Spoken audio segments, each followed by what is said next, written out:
அந்த காலத்தில் யாருடைய தீவிர ரசிகை? சித்ராம்மா தான் சார். எனக்கு நினைவு தெரிஞ்சு பாட்டு அப்படின்னு நான் ரசிச்சு அதாவது நம்ம காதில் சும்மா அப்படி போகும்போது விளையாடும்போது கேட்டதெல்லாம் வேறு. அப்போ இவங்க தான் பாடியிருக்காங்க, இது வந்து சுசீலாம்மா பாடியிருக்காங்க, இது வந்து டிஎம்எஸ் ஐயா பாடியிருக்காருன்னு அறியாத பருவம் அப்போ நம்மளுக்கு எல்லாமே. அப்புறம் நான் வந்து ஒரு வயது வந்து ஒரு ஸ்கூல் படிக்கும்போது இந்த பாட்டு நம்ம கண்டிப்பாக கேட்கணும், இந்த பாட்டு இவ்வளோ நல்லா இருக்கே அப்படின்னு நான் கேட்டது வந்து சித்ராம்மாவோட குரல் தான். பூவே பூச்சுடவா அந்த டைமில் நான் ஸ்கூல் படிச்சுட்ருக்க டைம் சார். அப்போ அதில் வந்து எல்லா பாட்டும் கேட்க ஆரம்பித்தேன்.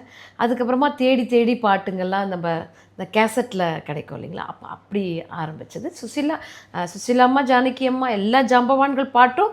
அதுக்கப்புறமா ஓ இவங்க இந்த பாட்டு பாடியிருக்காங்க, இதில் இந்த பாட்டில் இவ்வளோ விஷயம் இருக்குது, ஓ இந்த பாட்டு ஜிக்கி அம்மா பாடியிருக்காங்களா, இது இவ்வளோ நல்லா இருக்கு அப்படின்னு தேடி தேடி அதுக்கப்புறமா பாடகர்களோட பாடல் எடுத்தது தான். பட் எனக்கு தெரிஞ்ச சித்ராம்மா பாட்டு தான் நான் கேட்க ஆரம்பித்த பாட்டு சார். சித்ராம்மா, எஸ்பிபி அங்கிளோட பாட்டு தான். அவங்களுடைய குரலில் இருக்கிற யூனிக்னஸ் அப்படின்னு எதை நீங்கள் நினைக்கிறீங்க? எல்லார்கிட்டையுமே ஒரு ஒரு யூனிக் இருக்குது சார். இப்போ சுசீலாம்மான்னு நீங்கள் எடுத்துக்கிட்டிங்கன்னா பலாப்பழத்தை எடுத்து போய் தேனில் போட்டால் எப்படி இருக்குமோ அது மாதிரி ஒரு குரல். பலாப்பழமே ஸ்வீட்டாக இருக்கும், அதை எடுத்து போய் தேனில் போடும்போது இன்னும் எப்படி ஸ்வீட்டாக இருக்குமோ அது மாதிரி தான். வாணி அம்மா பார்த்தீங்கன்னா, வாணி அம்மாவோட குரல் பார்த்தீங்கன்னா அப்படியே ஒரு கம்பி நம்ம இழுத்தா எப்படி அது ஒரு ஸ்ட்ரைட்டாக இருக்குமோ அந்த மாதிரி ஒரு கம்பி மாதிரி ஒரு குரல் அவங்களோட குரல். பிசுறு இல்லாமல் ஒரு அப்படியே ஒரு ஒரு ஷார்ப்னஸ் அவங்க வாய்ஸில் எப்போயுமே இருக்கும். இப்போ எல்லாரீஸ்வரி அம்மா வாய்ஸ் பார்த்தீங்கன்னா அதில் ஒரு துள்ளல் இருக்கும் அவங்களோட வாய்ஸில்.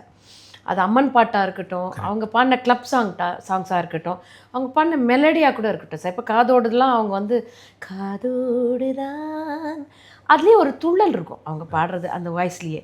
ஜானகி அம்மா அதில் வந்து ஒரு எனர்ஜி இருக்கும், அவங்க எந்த பாட்டு பாடினாலும் நமக்கு அது ஒரு எனர்ஜியாக இருக்கும். எஸ்பிபி அங்கிளே சொல்லுவாராம், உங்களோட டூயட் பாடுறதுல வந்து யார் கரெக்டாக இருக்கும் அப்படின்னா ஜானகி அம்மா அப்படி. ஸோ அவங்களோடதுல வந்து அந்த ஒரு நம்ம கேட்கும் போதே அந்த ஒரு எனர்ஜி இருக்கும்.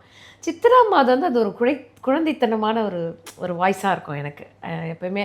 அவங்க எப்படி அவங்க நேச்சுரலாக ஒரு ஒரு குழந்தைத்தனமாக எப்போவுமே சிரிச்சுட்டே இருப்பாங்களோ அந்த மாதிரி அவங்க குரல்லையும் அந்த ஒரு ஒரு ஸ்வீட்னஸ் இருக்கும். நம்மளுக்கு அப்படியே கேட்டுட்டே இருக்கலாம்ல. அந்த மாதிரி எல்லார் வாய்ஸ்லேயுமே சரி. இப்போ மேல் வாய்ஸ்ன்னு எடுத்துட்டிங்கன்னா எஸ்பிபி அங்கிள் வாய்ஸில் வந்து அவ்வளோ ஒரு லவ் இருக்கும்.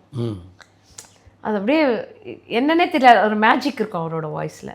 யேசுதாஸ் அங்கிளோட வாய்ஸும் அப்படி தான். ஒரு ஒரு சோகமான பாட்டாக இருக்கட்டும், ஒரு இதுவாக இருக்கட்டும், அதில் வந்து ஒரு ஜீவன் இருக்கும். டிஎம்எஸ் ஐயா வந்து யார் பாடுறாங்கன்னா நம்ம கண்டுபிடிச்சிடலாம், எம்ஜிஆர் தான் சிவாஜி ஐயா பாடினது அப்படின்ற மாதிரி. அவர் யாருக்கு நடிச்சிருக்காரோ பாடியிருக்காரோ அது தெரிஞ்சிடும். ஸோ அந்த மாதிரி ஒரு இப்போ சீர்காழி ஐயா வாய்ஸ் பார்த்தீங்கன்னா அது ஒரு கம்பீர குரல், அது கம்பீரமான ஒரு குரல். டிஆர் மகாலிங்க வாய்ஸ் பார்த்திங்கன்னா அந்த சங்கதியெலாம் இன்னை வரைக்கும் யாரும் போட்டு நான் சரியாக பார்த்ததில்லை.